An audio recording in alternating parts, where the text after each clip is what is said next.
Hello guys, this is Monu Singh and welcome to easy classes. तो कैसे हैं आप लोग? आप लोगों की पढ़ाई अच्छे से चल रही होगी ना? धीरे धीरे आपका टाइम, एग्जाम का टाइम नजदीक आते जा रहा है और जैसे जैसे आपके एग्जाम का टाइम नजदीक आते जा रहा होगा, हार्ट बीट तो बढ़ते जा रही होगी ना? कैसे होगा सर?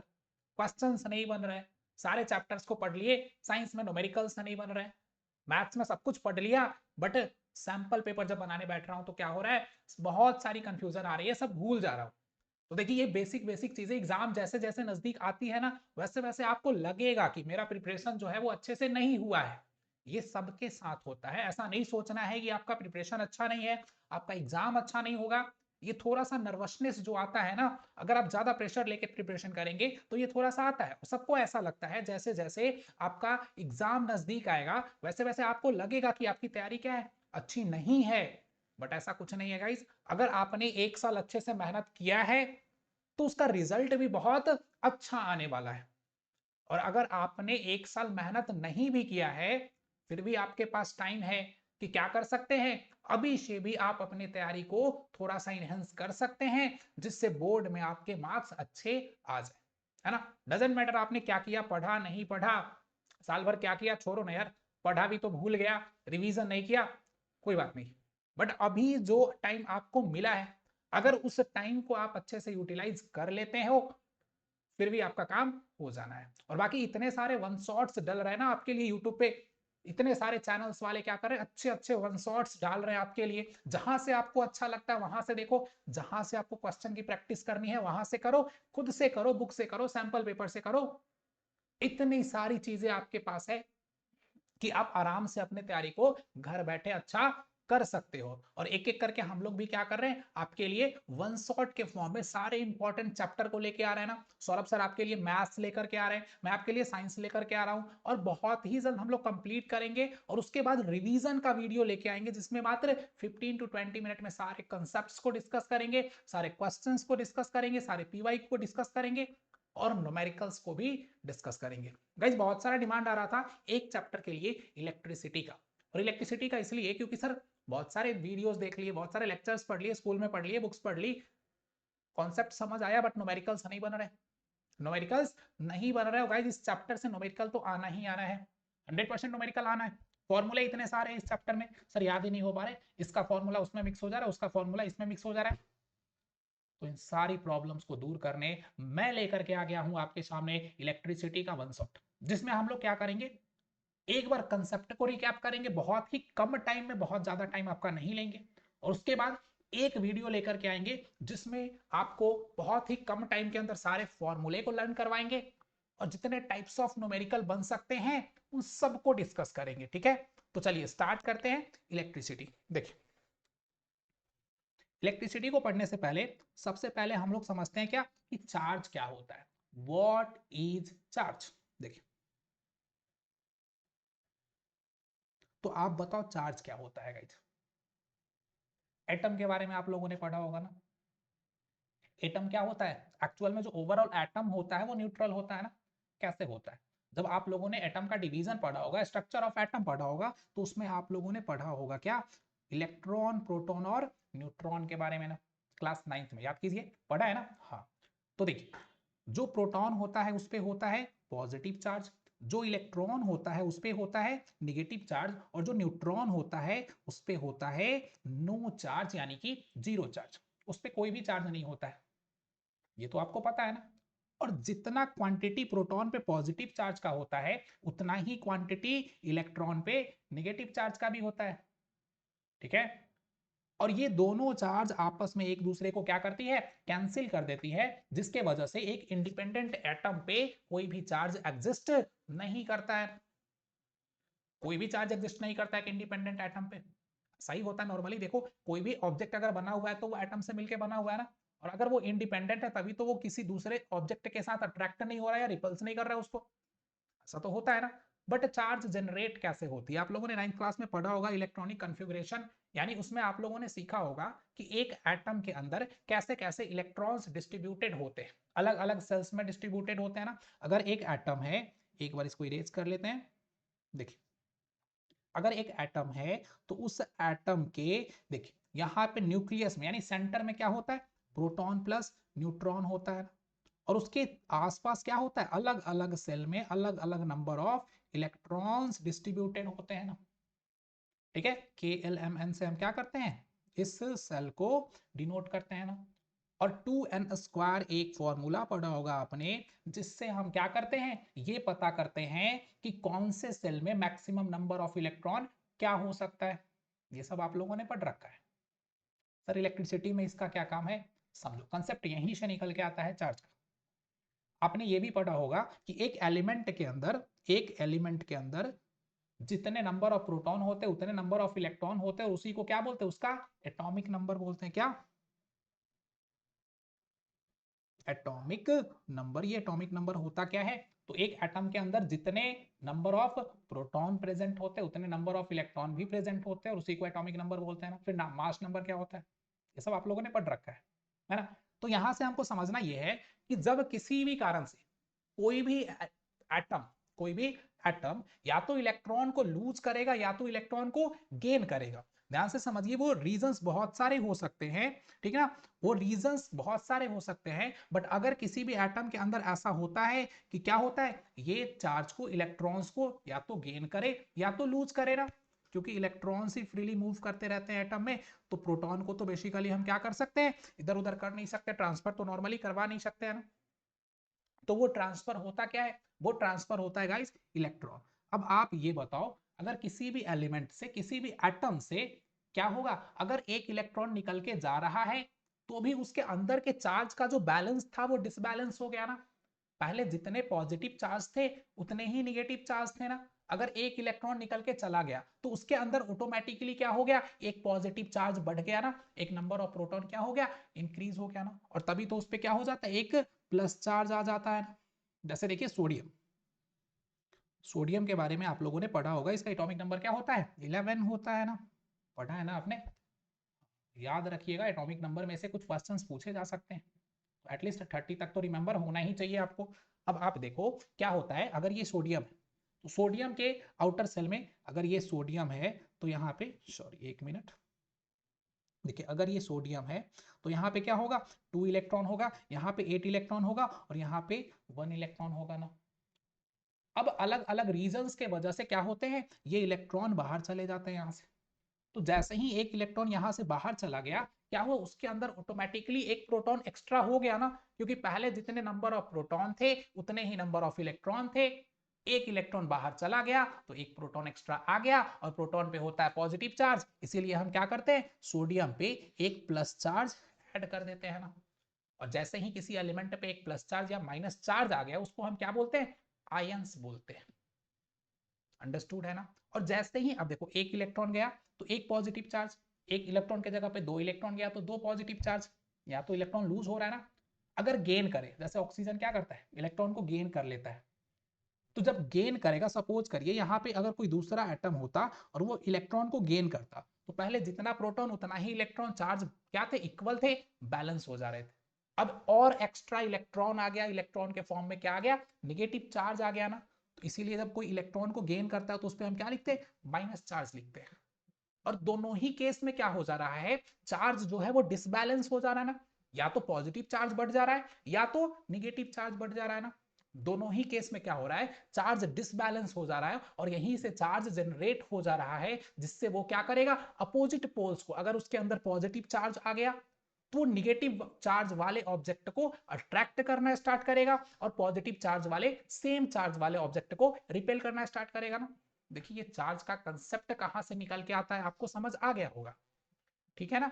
आगे देखते हैं, ज्यादा डिटेल में डिस्कस नहीं करेंगे, आप लोगों ने ये सब पढ़ रखा है। तो देखिए चार्ज आपको पता चल गया क्या होता है ना।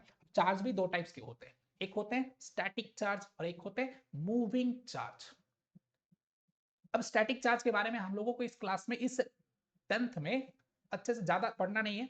इसमें बेसिकली हम पढ़ेंगे मूविंग चार्ज के बारे में। अब जब चार्ज क्या करे, मूव करने लगे किसी एक डायरेक्शन में, तो क्या होती है, करंट जनरेट होती है ना। फ्लो ऑफ चार्ज को ही क्या बोलते हैं, करंट बोलते हैं ना। तो ये कंसेप्ट देखो, रिलेट करो एटम से कि कैसे चार्ज जनरेट हुआ और कैसे चार्ज से फिर करंट बनाना। ये बात आपको समझ आई ना। ठीक है, सब कुछ एक दूसरे से क्या है गाइस, सब कुछ एक दूसरे से रिलेटेड है। ठीक है, तो देखिए अब आगे समझते हैं कंडक्टर्स के बारे में। पता है आपको क्या होते हैं कंडक्टर्स? जो इलेक्ट्रॉन, जो चार्ज को, सॉरी, जो एक्चुअल में तो वो चार्ज को ही फ्लो कराते हैं ना, मतलब जो करंट को फ्लो होने देते हैं खुद से। और ऐसा इसलिए होता है क्योंकि उसके अंदर क्या होते हैं? फ्री इलेक्ट्रॉन्स प्रेजेंट होते हैं। ये फ्री इलेक्ट्रॉन्स क्या होते हैं? तो फ्री इलेक्ट्रॉन्स ये होते हैं, जैसे उसके आउटर सेल में अगर 1, 2 एंड 3 इलेक्ट्रॉन्स प्रेजेंट है तो ये फ्री इलेक्ट्रॉन्स होते हैं। और ये क्या करते हैं? अगर इस पे कोई एक्स्ट्रा एनर्जी लगाया जाए तो ये एक एटम से निकल के दूसरे एटम में फ्लो करने लगते हैं। और जब कभी भी ऐसा होने लगेगा तो क्या हो जाएगा? फ्लो ऑफ चार्ज हो जाएगा। और क्या जनरेट हो जाएगा? करंट जनरेट हो जाएगा ना। समझ आया ना? तो जिसमें फ्री इलेक्ट्रॉन्स प्रेजेंट होंगे वो हो जाएगा कंडक्टर।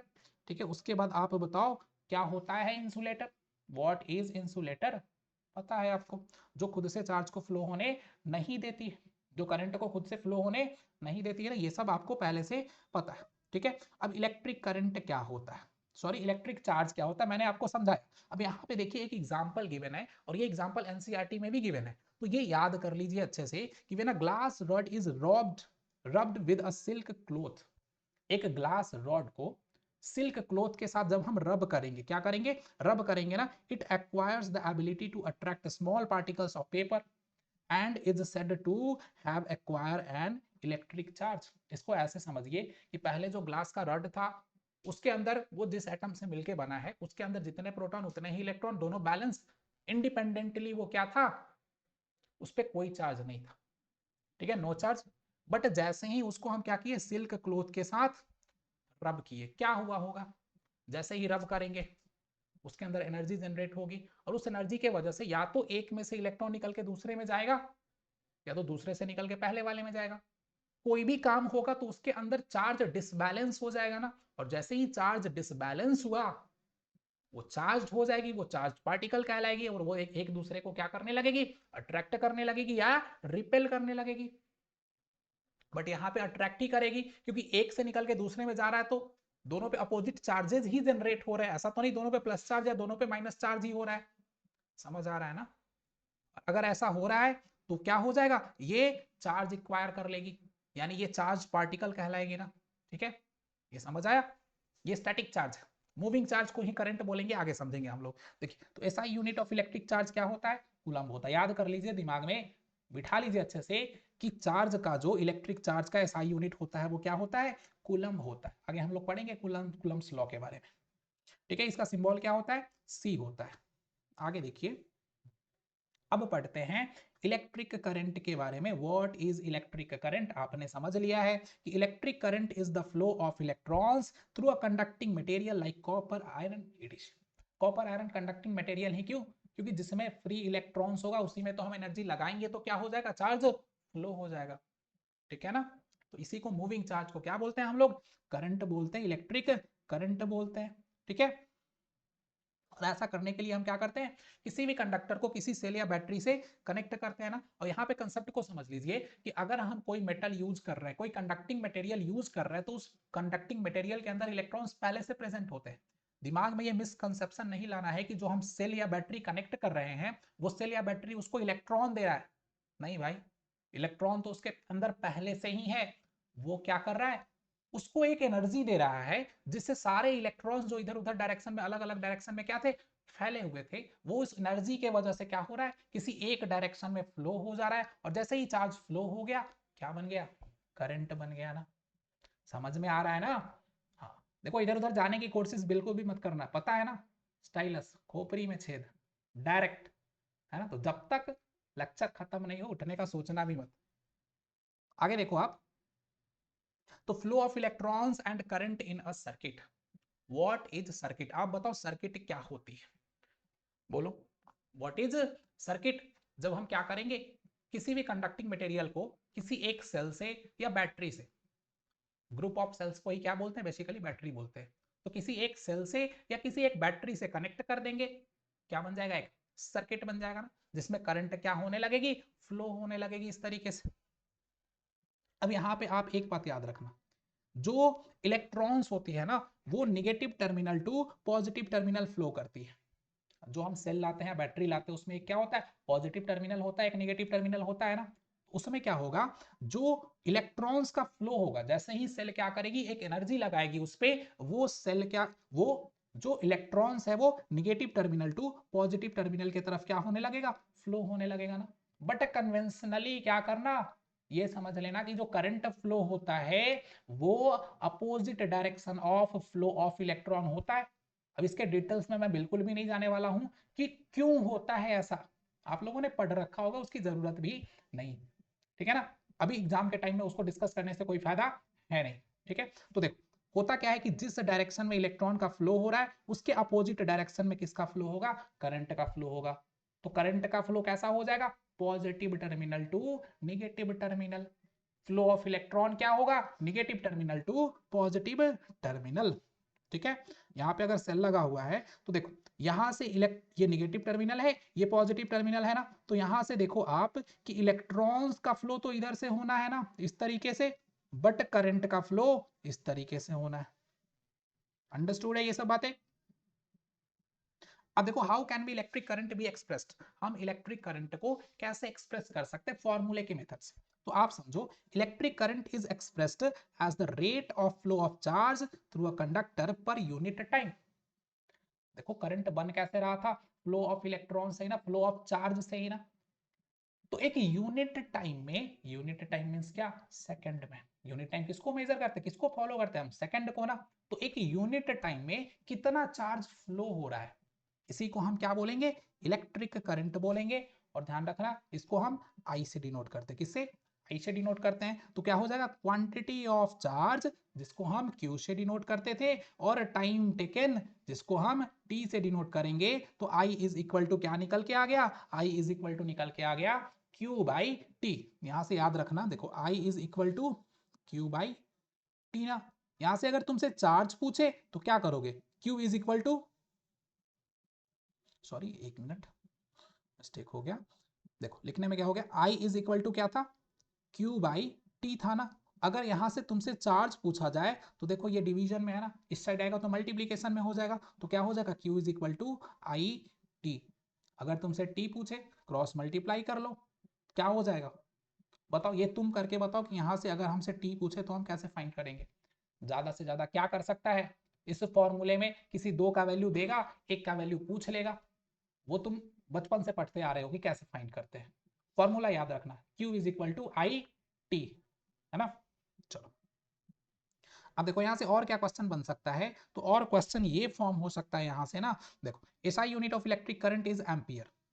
तो ध्यान से समझो एसआई यूनिट निकालेंगे कैसे, एसआई यूनिट निकालेंगे ऐसे कि देखो यहाँ पे चार्ज था ना, और चार्ज को कूलम्ब में मेजर करते हैं, चार्ज को किस में, कूलम्ब में मेजर करते हैं, और टाइम को सेकंड में मेजर करते हैं। तो ये क्या बन गया, कूलम्ब पर सेकंड, और कूलम्ब पर सेकंड को ही हम क्या बोलते हैं गाइस, एम्पियर बोलते हैं। याद रखना क्वेश्चन में एसआई यूनिट के जगह पे केवल यूनिट लिख देगा, और कूलम्ब देखो एम्पियर के जगह पे कूलम्ब पर सेकंड, कूलम्ब पर सेकंड लिख देगा।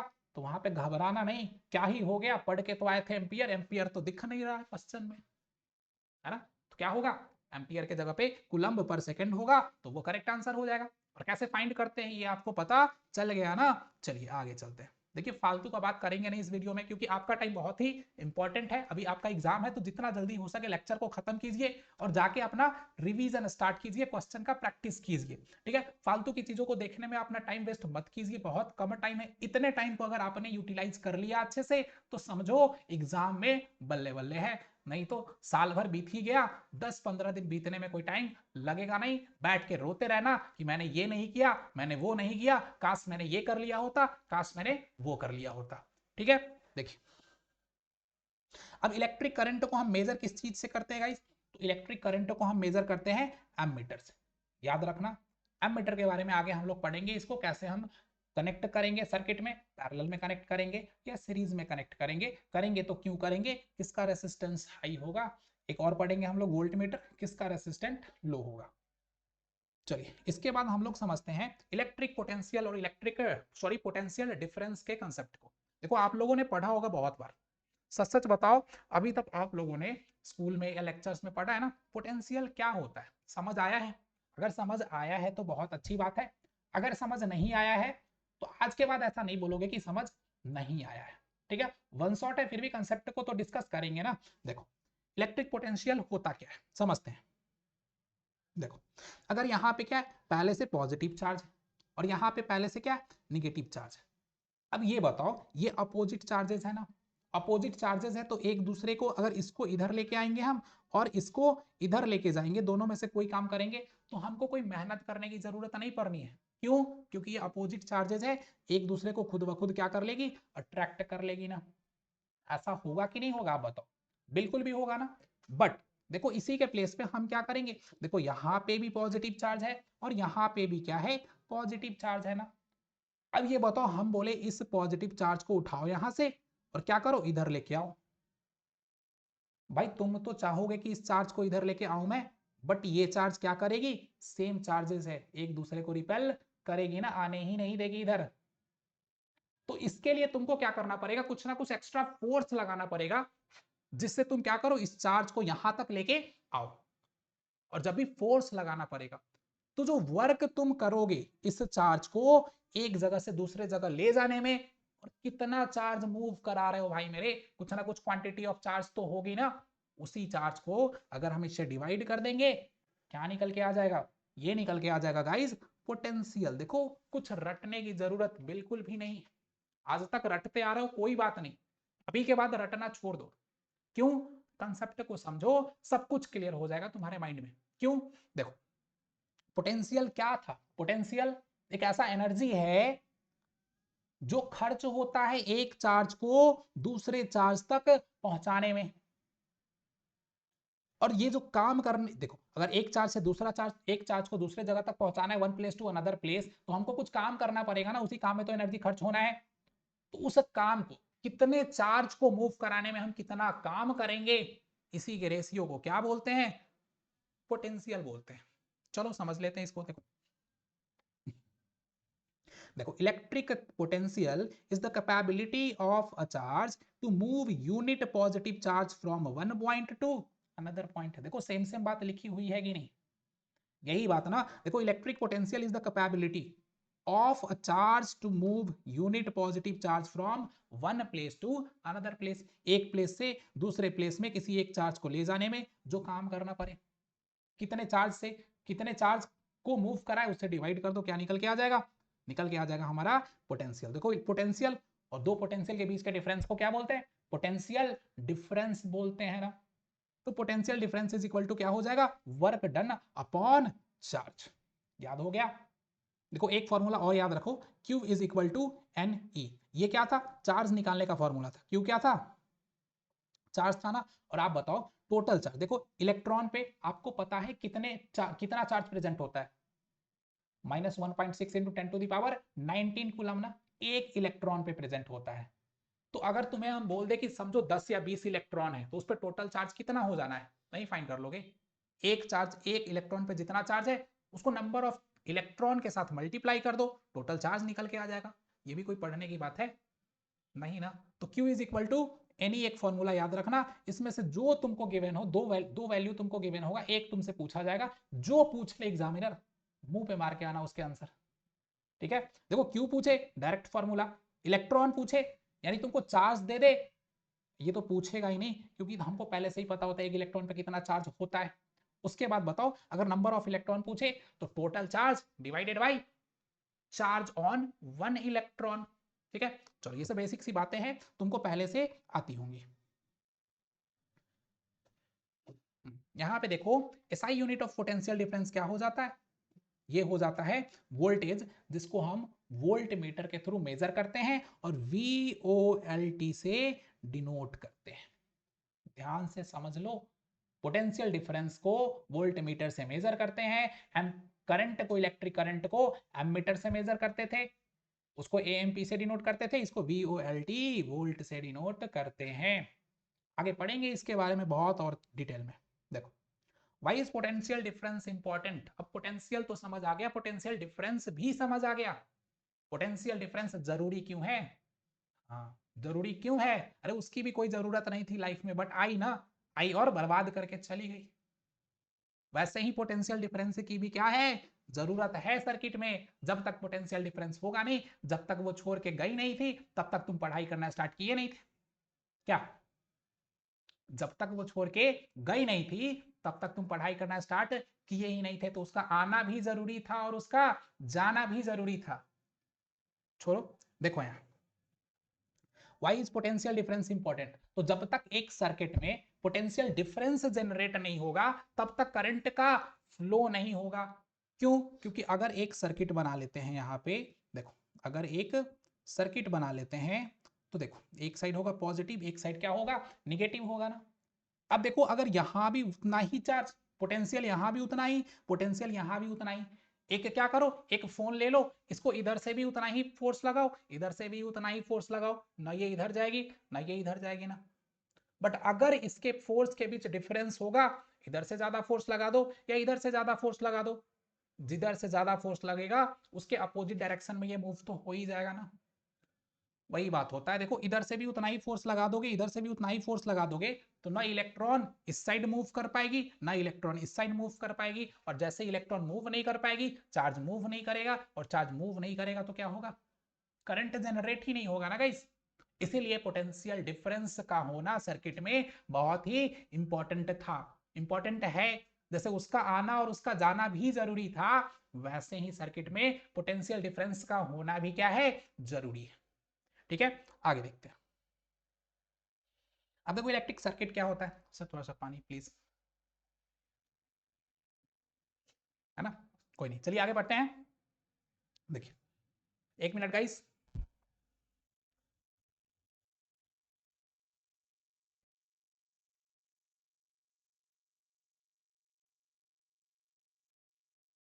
अरे भागना नहीं है यहीं पे है, यहीं पे है ना। थोड़ा सा पढ़ाते पढ़ाते गला सूख जाता है ना, पानी वानी पी लेना चाहिए, है ना।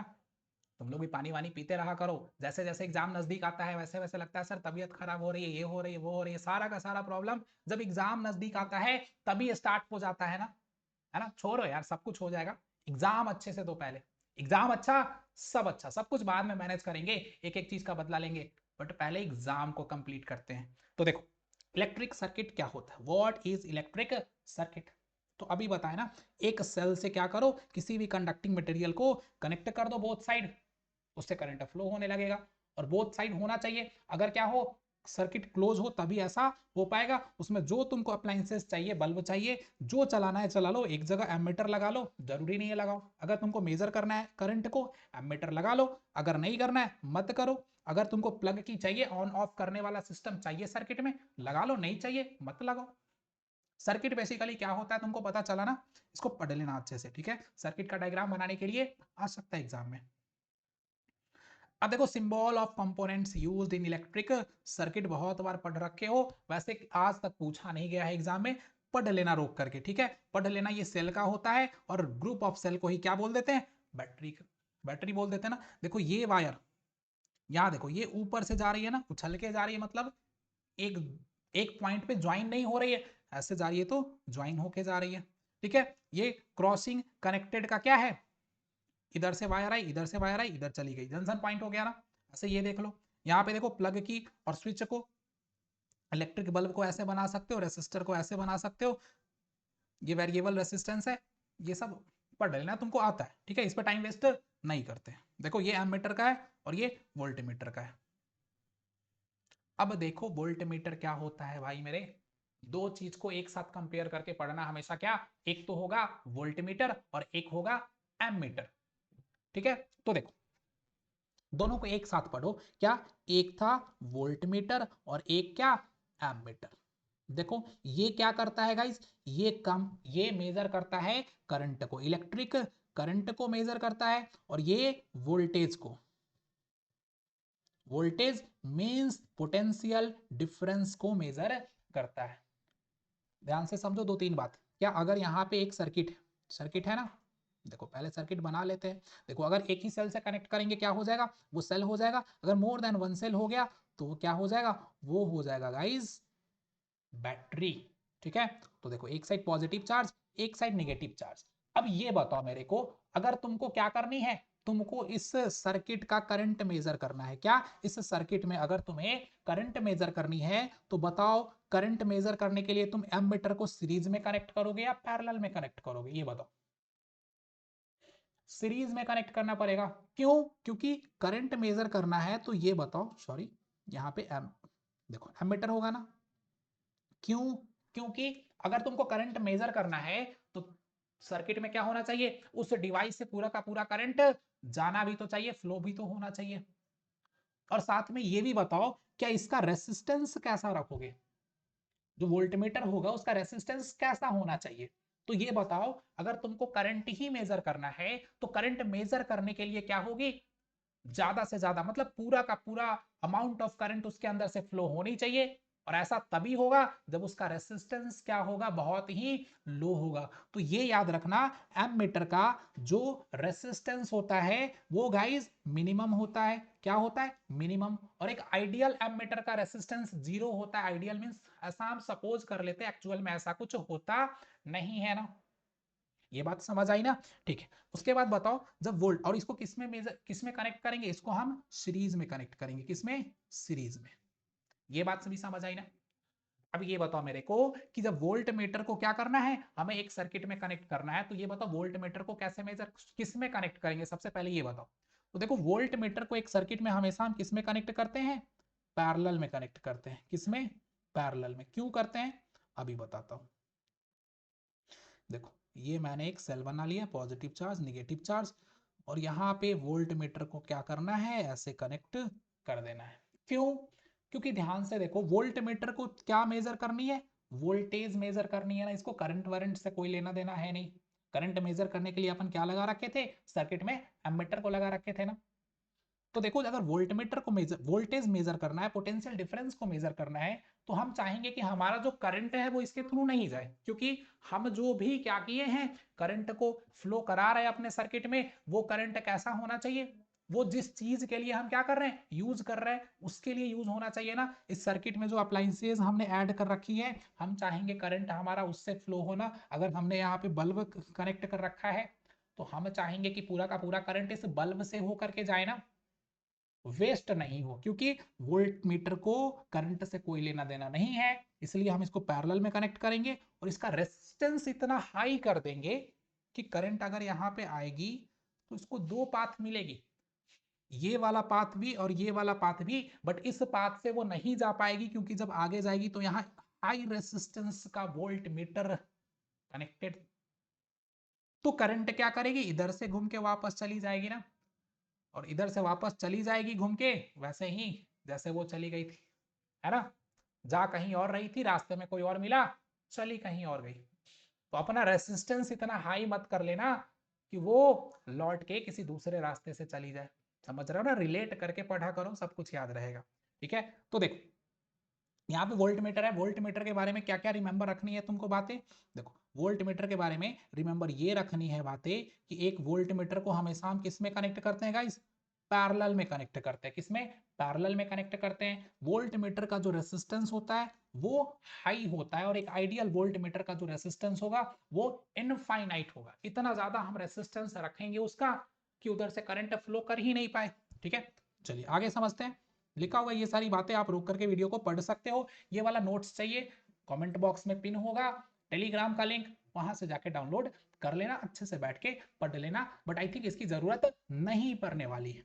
चलो देखो आगे, देखो एमीटर के बारे में जो बातें या रिमेंबर रखनी थी वो सब मैंने आपको क्या करी, समझा दी। देखो, इट हैज लो रेसिस्टेंस क्यों होता है ये भी मैंने आपको बता दिया बहुत ही अच्छे से, है ना। थोड़ा सा साउंड वाउंड अगर आपको जा रहा होगा गाने वाने की ना, तो कोई बात नहीं, झूमने लगना पढ़ते पढ़ते। आसपास में तो थोड़ा सा सरस्वती पूजा का माहौल है ना, तो डीजे बज रहा है, ठीक है, तो डीजे बजते बजते हम लोग क्लास करेंगे। ठीक है, चलो कोई नहीं। बट वैसे जब तक आप इस वीडियो को देख रहे होगे ना, पूजा आई थिंक खत्म हो जाएगी। ठीक है, अब हम लोग पढ़ते हैं ओम्स लॉ के बारे में। भाई ओम्स लॉ बहुत हवा बना रखा है सब, Ohm's law Ohm's law Ohm's law. अरे क्या होता है ओम्स लॉ, आपने भी पढ़ी होगी ओम्स लॉ ना। बताओ क्या होती है ओम्स लॉ, बहुत कंफ्यूजन होगा दिमाग में।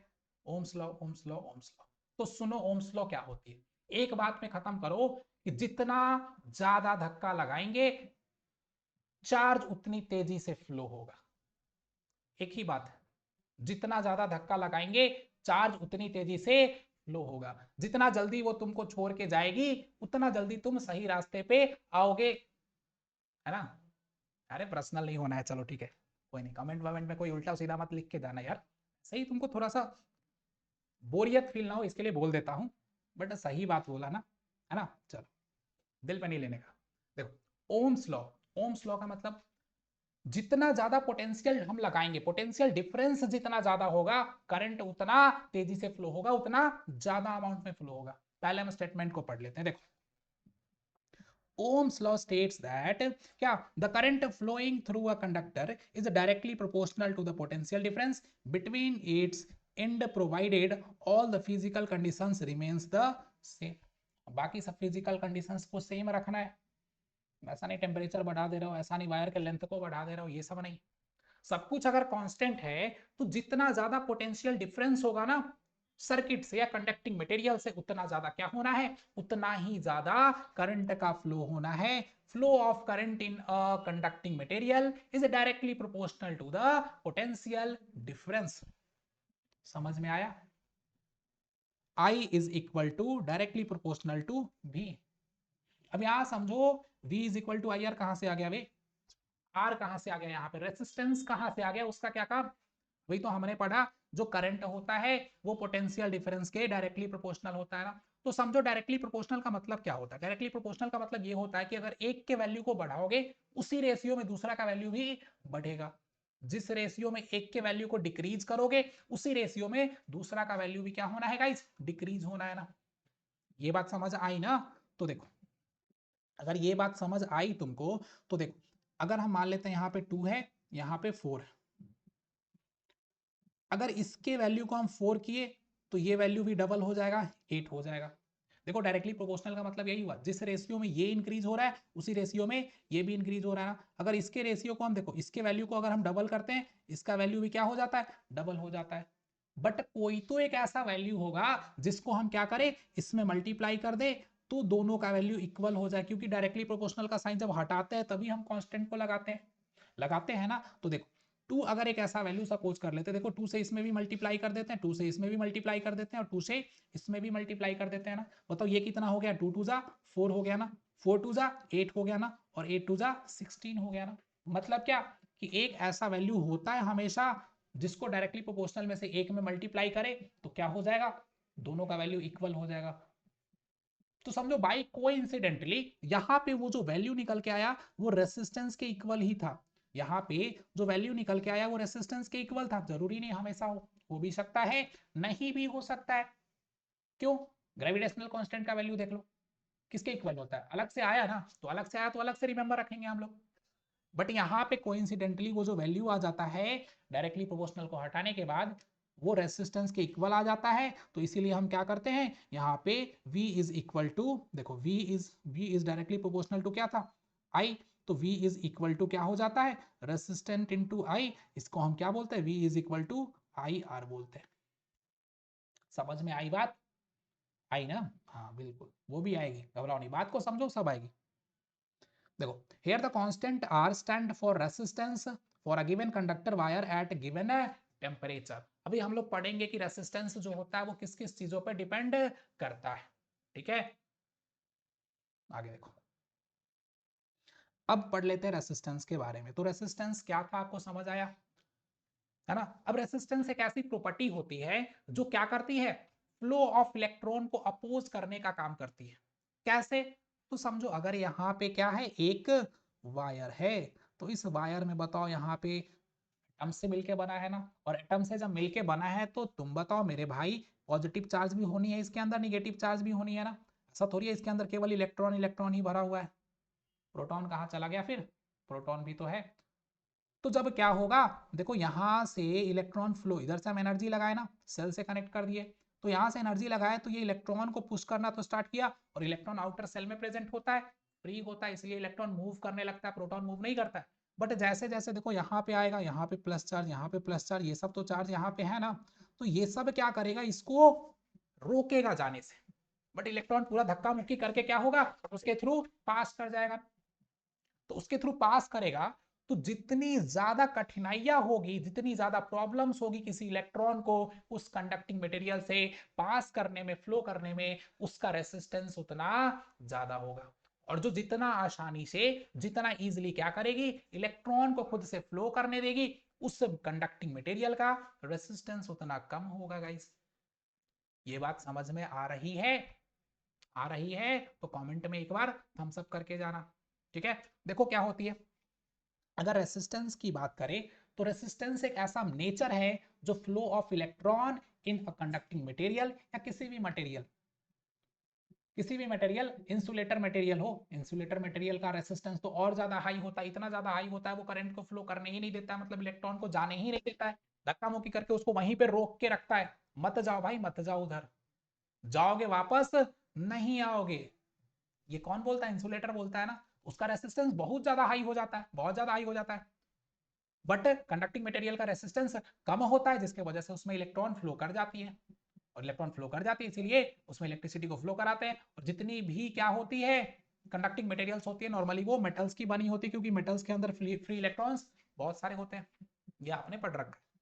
ठीक है, अब देखो यहाँ पे रेसिस्टेंस क्या होता है समझ आ गया। अब रेसिस्टेंस का यूनिट कैसे फाइंड करेंगे, how to find the unit of resistance. तो देखो R is equal to V by I ना, किसी भी चीज का अगर तुमको यूनिट फाइंड करना है तो कुछ नहीं करना, उसका फॉर्मूला लिख लेना।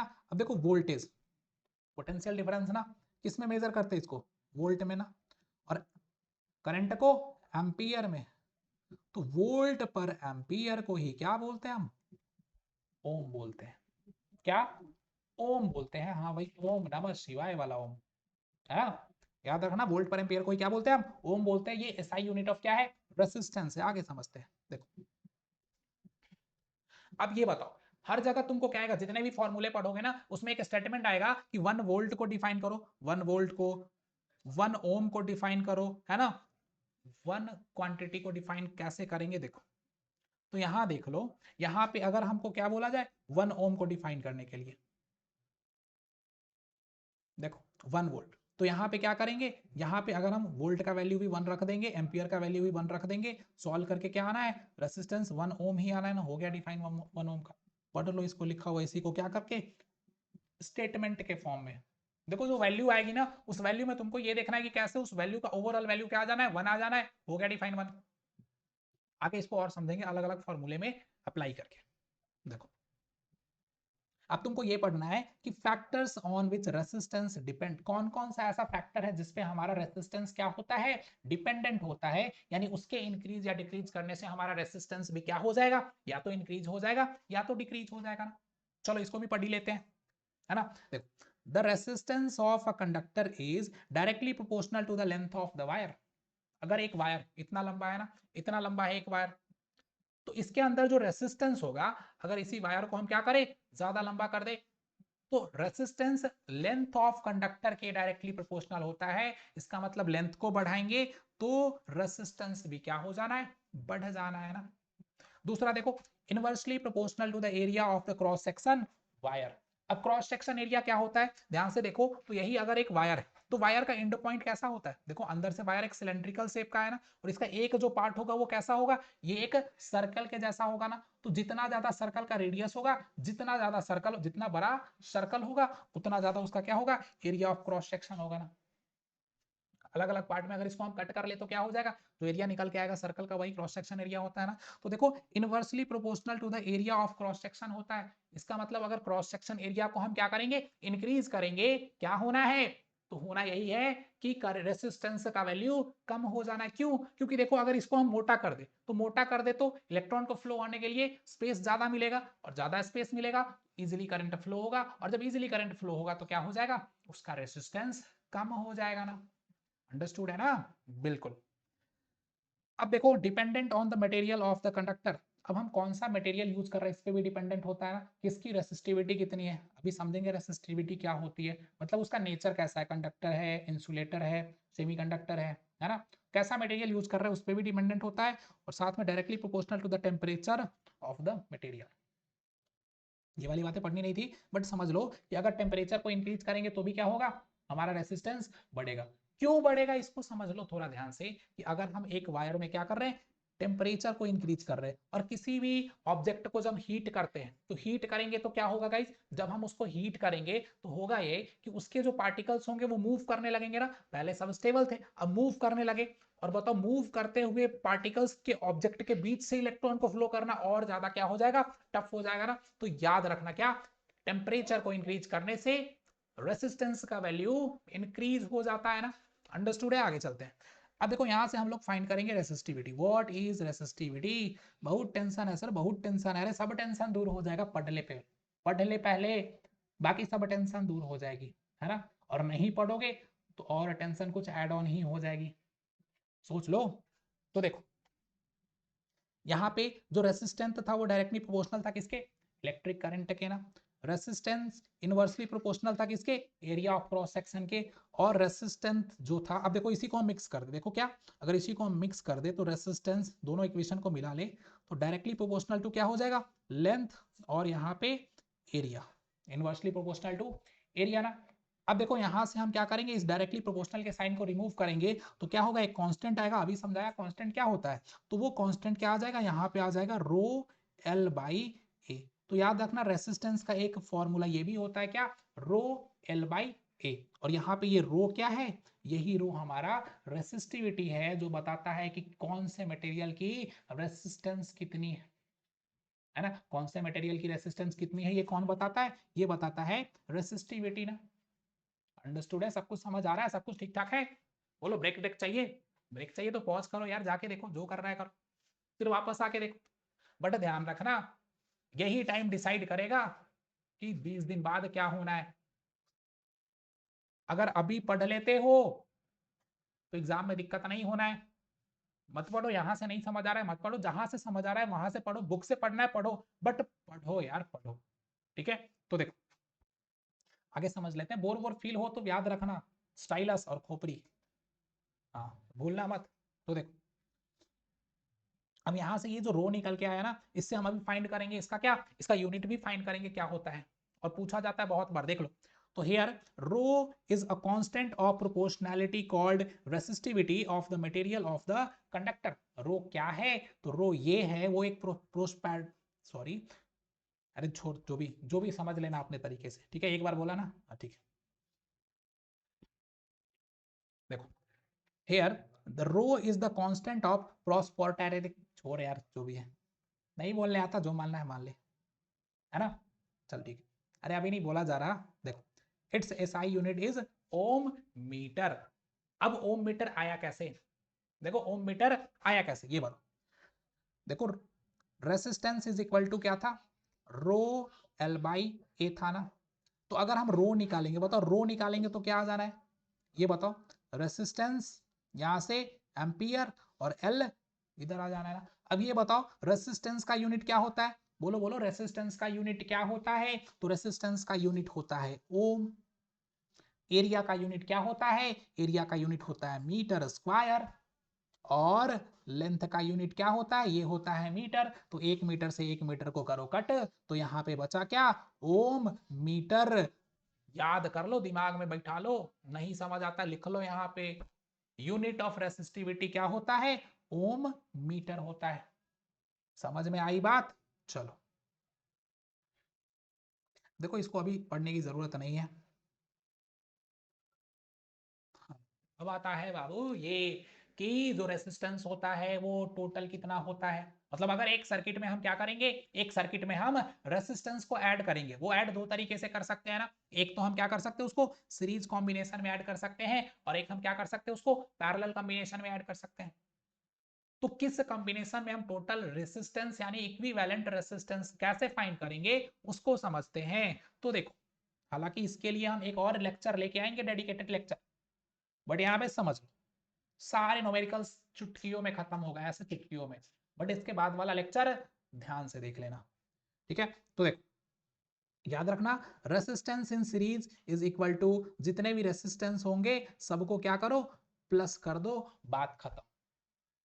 अगर रेसिस्टेंस इन पैरेलल निकालना है तो देखो क्या होगा, 1 by resistance in parallel is equal to 1 by R1 plus 1 by, sorry 1 minute 1/R2 plus 1/R3। जितने भी रेसिस्टेंस एडेड हैं पैरेलल कॉम्बिनेशन में सबको 1 अपॉन करके प्लस कर लो। बट बाद में क्या करना, तुमको 1 रेसिस्टेंस इन पैरेलल नहीं चाहिए, तुमको तो चाहिए मेरे भाई resistance in parallel, equivalent resistance इन, मतलब इक्विवेलेंट रेसिस्टेंस चाहिए ना। तो जो भी यहाँ पे आएगा 1/R टोटल, उसको उल्टा करना, इन्वर्स करना नहीं भूलना, नहीं तो गई भैंस पानी में।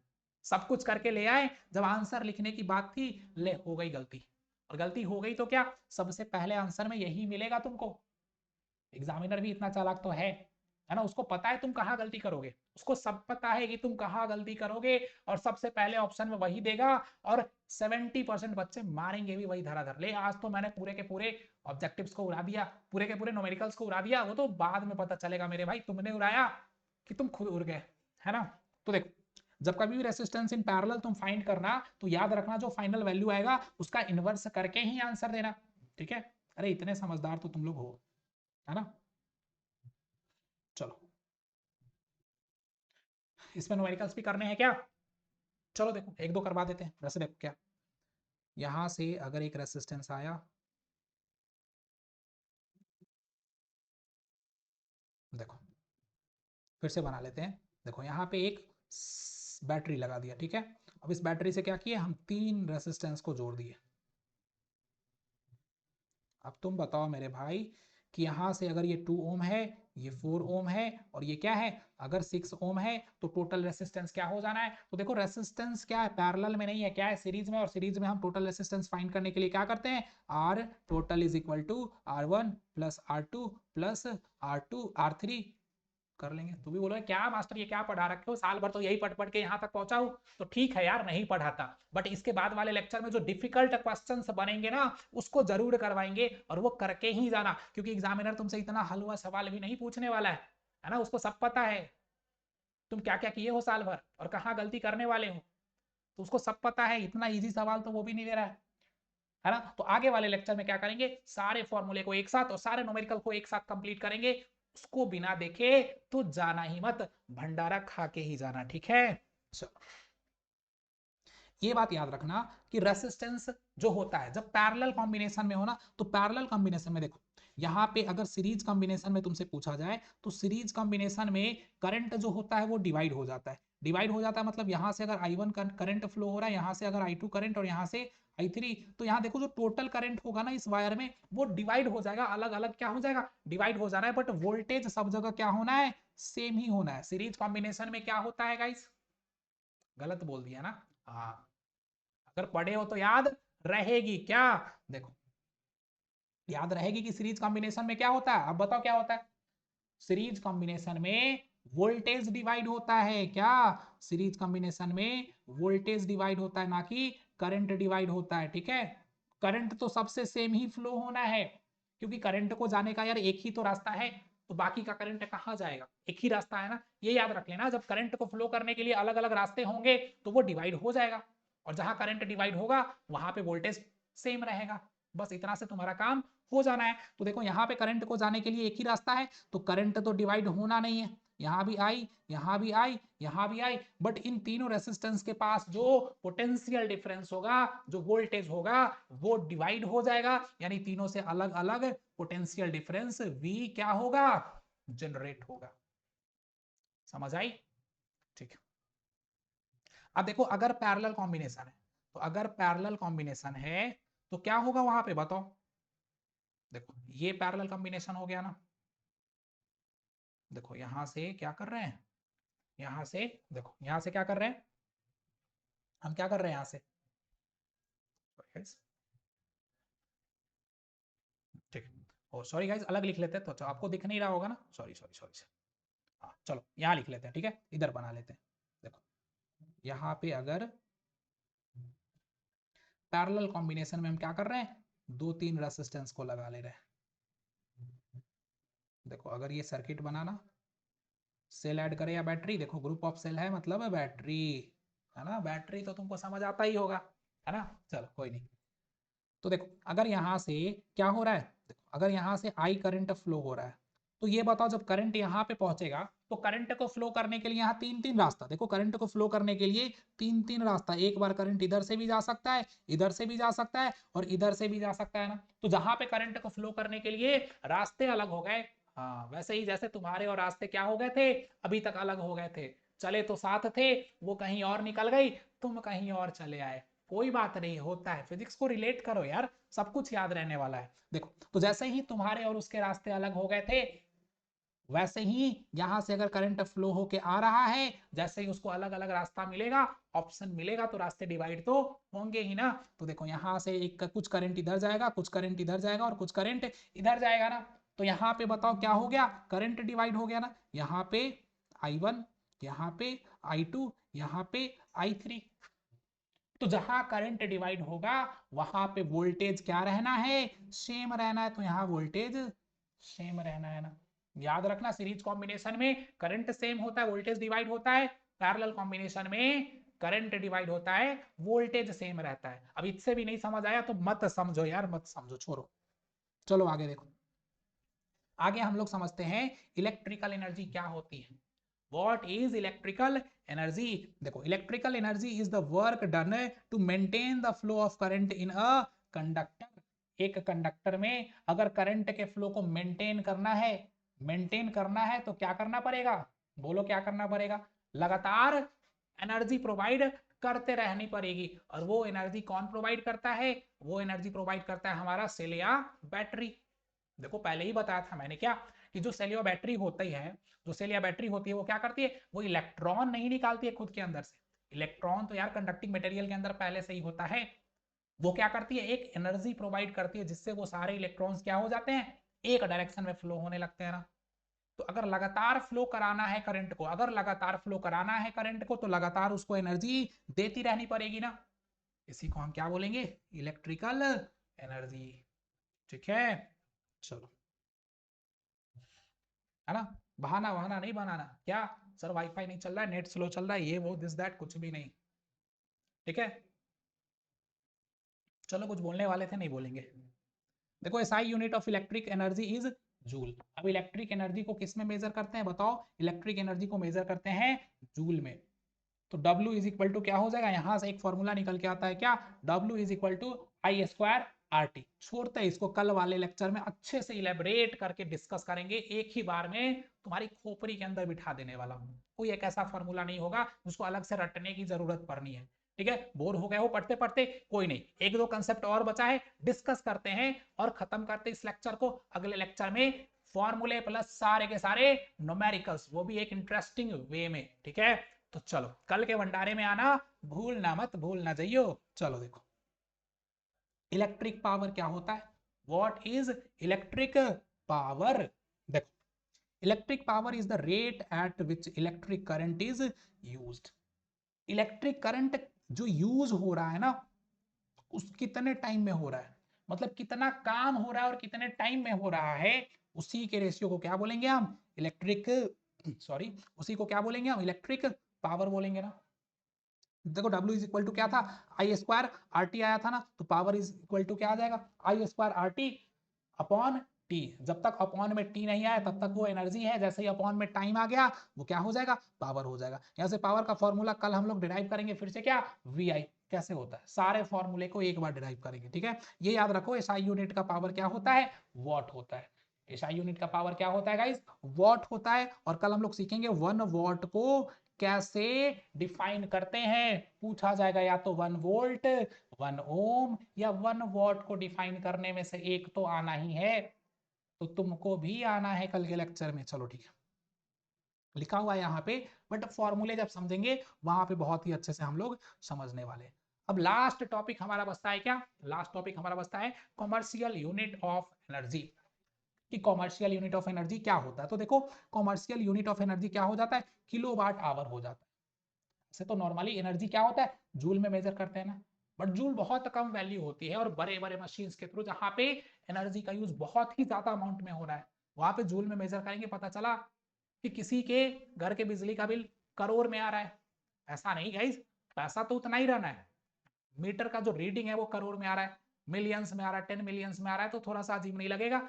तो उस छोटे यूनिट को बड़े यूनिट में कन्वर्ट कर दिया गया, जिसको क्या बोलते हैं, किलोवाट आवर बोलते हैं। ठीक है, 1 kilowatt hour is the power consumed when 1 watt of power is used for 1 hour. अब देखो 1 किलोवाट पावर मतलब क्या, किसको बोलेंगे, तो देखो 1 वाट का कोई भी अप्लायंसेस होगा, कोई भी बल्ब होगा, कुछ भी हो सकता है, अगर उसको हम 1 घंटे तक यूज करते हैं तो जो एनर्जी जनरेट होती है, जो पावर जनरेट होती है, उसको क्या बोलते हैं, 1 किलोवाट आवर बोलते हैं।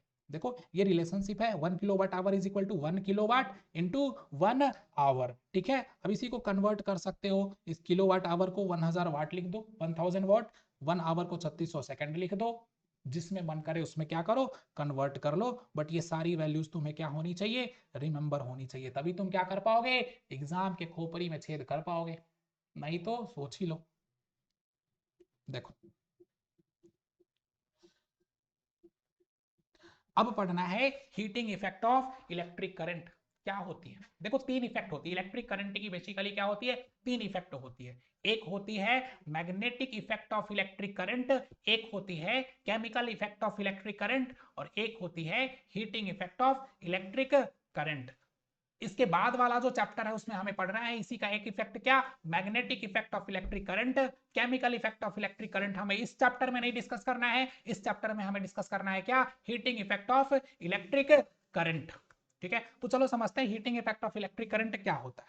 देखो if a current I flows through a resistor of resistance R and T be the time for which the charge Q flows through it, then the work done to move a charge through potential difference V is equal to W is equal to क्या हो जाएगा, PQ। छोड़ो ये सब बात, क्या है, समझो कि जब क्या होता है, किसी भी कंडक्टिंग मटेरियल से बार बार क्या होता है, बार बार चार्ज, मतलब बहुत टाइम तक अगर करंट फ्लो हो रहा है, तो याद करो रेसिस्टेंस, जब करंट फ्लो हो रहा था तो उसको बहुत सारा अपोजिशन भी झेलना पड़ रहा था ना, बहुत सारा धक्का मुक्की करके टक्कर खा खा के इलेक्ट्रॉन बाहर निकल रहा था।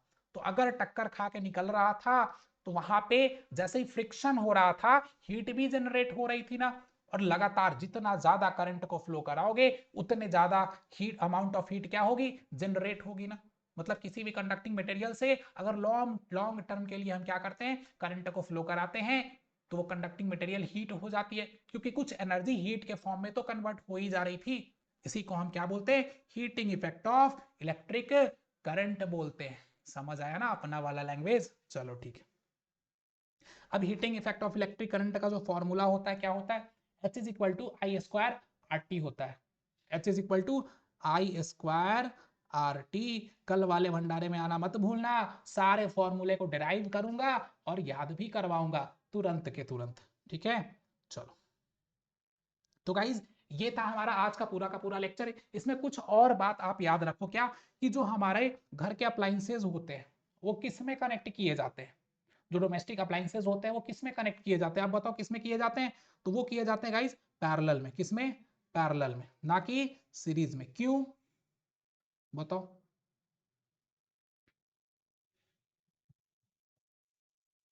पैरेलल में क्यों, क्योंकि देखो बहुत सारे इसके क्या है, डिसएडवांटेज भी है। सीरीज में देखो क्वेश्चन आएगा, सीरीज में कनेक्ट करने के कौन कौन से डिसएडवांटेज हैं और पैरेलल में कनेक्ट करने के कौन कौन सी एडवांटेज है, तो समझ लो। जब सीरीज में हम क्या करेंगे, अगर कनेक्ट करेंगे सारे अप्लायंसेस को, तो देखो अगर एक खराब हुआ, अगर सीरीज में है भाई मेरे, तो सीरीज में है तो देखो अगर एक खराब हुआ सारे बंद हो जाएंगे जलना या काम करना बंद कर देंगे। क्यों, क्योंकि एक के खराब होने से सर्किट कंप्लीट ही नहीं हो पाएगा, सर्किट ब्रेक हो जाएगा। दूसरा दूसरा डिसएडवांटेज क्या है सीरीज में कनेक्ट करने का, तो ये हो सकता है कि एक ही प्लग से, एक ही स्विच से हम सबको ऑन ऑफ नहीं कर सकते हैं। तीसरा याद रखो, सीरीज कॉम्बिनेशन में क्या हो रहा था, बताओ क्या हो रहा था, करंट सेम था या पोटेंशियल सेम था, बोलो। सीरीज कॉम्बिनेशन में क्या हो रहा था, तो पोटेंशियल डिवाइड हो जा रहा था, और पोटेंशियल डिवाइड हो जाएगा तो सबको सेम अमाउंट ऑफ पोटेंशियल मिलेगा नहीं, सब सेम पावर से जलेगा नहीं। और ये सारी चीजें किसमें नहीं होनी है, तो ये सारी चीजें गाइज पैरेलल कॉम्बिनेशन में बिल्कुल भी नहीं होनी है, ये सारी चीजें पैरेलल कॉम्बिनेशन में बिल्कुल भी नहीं होनी है ना। तो पैरेलल कॉम्बिनेशन में अगर हम कनेक्ट करते हैं होम अप्लायंसेस को, तो क्या करेगी, ये सारी बेनिफिट्स तो हमें मिलेगी ना। हमको जिसको मन करे उसको क्या करें, हम ऑन करें, जिसको मन करे उसको ऑफ करें, एक खराब भी हो जाए बाकी सारी अपनी काम अच्छे से करती रहे। तो ये सारी क्या हो जाती है, ये सारी कुछ बेनिफिट्स हो जाती है पैरेलल कॉम्बिनेशन की, और कुछ डिसएडवांटेज हो जाती है सीरीज कॉम्बिनेशन की। तो गाइज कंसेप्ट जितने भी हो सकते थे इस चैप्टर में वो सारे मैंने आपको डिस्कस करके बता दिया, सब कुछ समझा दिया, और सब कुछ आपको समझ में आ भी गया होगा। बट केवल इतने से आपका काम नहीं बनना है, कंसेप्ट तो बार बार पढ़े होंगे आप लोगों ने। क्या न्यूमेरिकल्स अभी भी बनते हैं? नहीं बनते। फॉर्मूले याद होते हैं? नहीं होते हैं। तो इसके लिए क्या करना है, इसका एक ही उपाय है कि फॉर्मूले वाले लेक्चर को, जिसमें मैं क्या करने वाला हूं, सारे फॉर्मूले को डिराइव करके जितने टाइप्स ऑफ क्वेश्चंस बन सकते हैं उन सारे क्वेश्चंस को डिस्कस करूंगा, और जितने न्यूमेरिकल्स पीवाईक्यू में पूछे गए हैं उसमें से मैक्सिमम न्यूमेरिकल्स को कल के क्लास में ही क्या करने वाले हैं हम लोग, डिस्कस करने वाले हैं, जिससे ए टू जेड चीज सारी क्या हो जाए, क्रिस्टल क्लियर हो जाए। ठीक है, तो इस लेक्चर को यहीं तक रखते हैं। पढ़ते रहिए, अपने तैयारी को करते रहिए, क्योंकि क्या करना है, एग्जाम में कुछ अच्छा स्कोर करके ही आना है। अभी तक आपने क्या किया, कोई बात नहीं, अभी क्या करोगे ये डिसाइड करेगा कि कैसा आपका एग्जाम होना है। ठीक है, तो इस लेक्चर को यहीं तक रखते हैं। Thank you.